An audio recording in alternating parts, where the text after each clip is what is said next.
whole family. So you've got Daniel Harrett, the father of the family, a 41-year-old biological female who identifies as a man. And then there's Daniel's daughter, Mason, an 11-year-old biological female who now identifies as a boy. And his son, Josh, a 13-year-old biological male who identifies as a girl. Okay, Harriet's fiance is also transgender. Shirley Austin is a biological male, described as tall and blonde and smiley, who claims to be a woman. So in this picture, you can see the blonde woman is a man, the black-haired man is a woman, the boy wearing the black shirt is a girl, and the girl wearing the white shirt is a boy. Right? This is the case that they are now making. Okay, so I have my doubts. Let me just suggest, I have my doubts that all of this is entirely genetic. Okay, there's this argument that's been made that everyone who is transgender, there must be some genetic factor that turns everyone transgender. The idea that everyone in this family is transgender and there's no environmental impact, that a parent deciding that sex is arbitrary and can be changed that has no impact on kids, it's just insane to me. In the same way that the suggestion that sexual orientation is completely genetic. I'll admit that I think part of it is genetic, but the idea that all of sexual orientation is completely genetic, I find completely unconvincing, particularly because identical twins are not 100% of the time either gay or straight. It's only about 50% of identical twins who are both gay or both, where both twins are gay.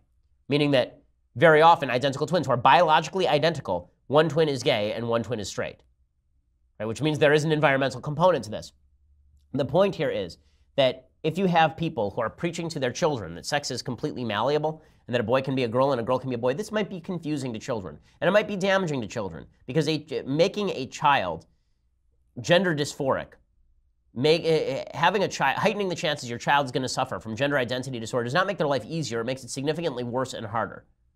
The reality is that maybe these kids are gay, right? 60 to 90% of all kids who identify as transgender grow out of it, and most of them identify as gay or lesbian in the future. But the idea that this entire family is just genetically gay, or rather just genetically transgender, I find very hard to credit. If that were the case, transgenderism, I assume, would be a much wider phenomenon, and it is not, statistically speaking. Josh says he was 6 or 7 when he knew it was a girl.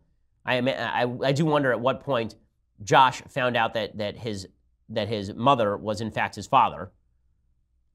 And Daniel says that she knew she was trans. Quote, last year Joshua wanted to join the Girl Scouts despite being raised a boy. That's when Daniel was introduced to a word he had never heard before, transgender. When I finally looked it up, I realized, oh my gosh, they're trans, and I know it's true because I am too, and it's been my whole life. Amazing how it never occurred to you until it turns out that other people in your family did that. And this is not, confusing children is cruel. Confusing children is evil. Pretending that sex is completely malleable is evil. And to subject children to this sort of activity is risky at best and harmful at